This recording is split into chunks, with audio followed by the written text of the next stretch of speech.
ನಮಸ್ಕಾರ. ಹಾರ್ದಿಕ್ ಪಾಂಡ್ಯ ಕಿಸ್ ಕೊಟ್ಟಿದ್ದಕ್ಕೆ ಆಯಿತು ಎಫ್ಐಆರ್, ಜೊತೆಗೆ 10 ವರ್ಷ ಜೈಲು ಶಿಕ್ಷೆ. ವರ್ಲ್ಡ್ ಕಪ್ ಬೆನ್ನಲ್ಲೇ ದೊಡ್ಡ ಶಾಕಿಂಗ್ ನ್ಯೂಸ್. ಇನ್ನು ಭಾರತದ ಹಾರ್ದಿಕ್ ಪಾಂಡ್ಯ ಈ ಆಲ್ರೌಂಡರ್ಗೆ T20 ವಿಶ್ವಕಪ್ನಲ್ಲಿ ಎಫ್ಐಆರ್ ಆಗಿದೆ. ಬಟ್ ಏಕೆ ಎಫ್ಐಆರ್ ಆಯಿತು, ಏನು ಕಾರಣ ಅಂತ ಈ ಒಂದು ವಿಡಿಯೋದಲ್ಲಿ ಪ್ರತಿಯೊಂದು ಅಪ್ಡೇಟನ್ನು ತಿಳಿಸ್ಕೊಡ್ತಾ ಬರ್ತೀನಿ. ಅದಕ್ಕಿಂತ ಮುಂಚೆ ಯಾರೆಲ್ಲ ನಮ್ಮ ಒಂದು ಯೂಟ್ಯೂಬ್ ಚಾನಲ್ಗೆ ಸಬ್ಸ್ಕ್ರೈಬ್ ಆಗಿಲ್ಲ ಅಂದರೆ ಈ ಕೂಡಲೇ ಸಬ್ಸ್ಕ್ರೈಬ್ ಆಗಿ.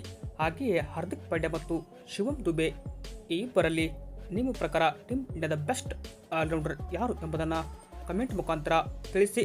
ಹಾಗೆ ವಿಡಿಯೋ ಇಷ್ಟವಾದಲ್ಲಿ ಒಂದು ಲೈಕ್ ಮಾಡಿ ಸ್ನೇಹಿತರೆ.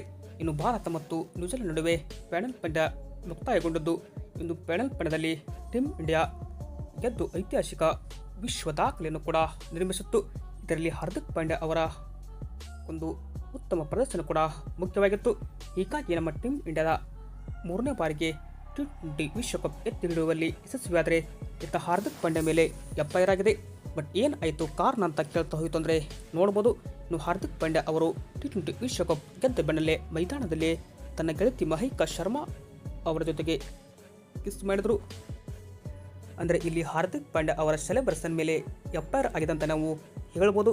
ಅಂದರೆ ವರ್ಲ್ಡ್ ಕಪ್ ಸ್ಟೇಜ್ ಮೇಲೆ, ಅಂದರೆ ವರ್ಲ್ಡ್ ಕಪ್ ಗೆದ್ದಂಥ ಟೀಮ್ ಇಂಡಿಯಾ ಒಂದು ಸ್ಟೇಜ್ ಮೇಲೆ ಹಾರ್ದಿಕ್ ಪಾಂಡ್ಯ ಮತ್ತು ತನ್ನ ಗೆಳತಿಯೊಂದಿಗೆ ಯಾವ ಥರ ಸೆಲೆಬ್ರೇಷನ್ ಮಾಡಿದ್ರು ಅಂತ ನೀವು ನೋಡ್ಬೋದು. ಅಂದರೆ ಗೆಳತಿ ಜೊತೆ ಮಲಗಿಕೊಳ್ಳೋದಲ್ಲದೆ ಇಲ್ಲಿ ನಮ್ಮ ದೇಶದ ಧ್ವಜದ ಮೇಲೆ, ಅಂದರೆ ನಮ್ಮ ದೇಶದ ಧ್ವಜ ಮೈ ಮೇಲೆ ಹಾಕಿಕೊಂಡು ಹಾರ್ದಿಕ್ ಪಾಂಡ್ಯ ಅವರು ಈ ಥರ ಸೆಲೆಬ್ರೇಷನ್ ಮಾಡಿದ್ದಕ್ಕಾಗಿ ಅವರ ವಿರುದ್ಧ ದೇಶದ ಧ್ವಜದ ಮೇಲೆ ನೀವು ಅಗೌರವ ಸೂಚಿಸಿದ್ದೀರಾ ಎಂದು ಕೇಸ್ ಆಗಿದೆ. ಬಟ್ ಇದು ಸದ್ಯಕ್ಕೆ ಒಂಥರ ದೂರ ಹೋಗುವ ಸಾಧ್ಯತೆ ಕೂಡ ಎಲ್ಲ ಇದೆ.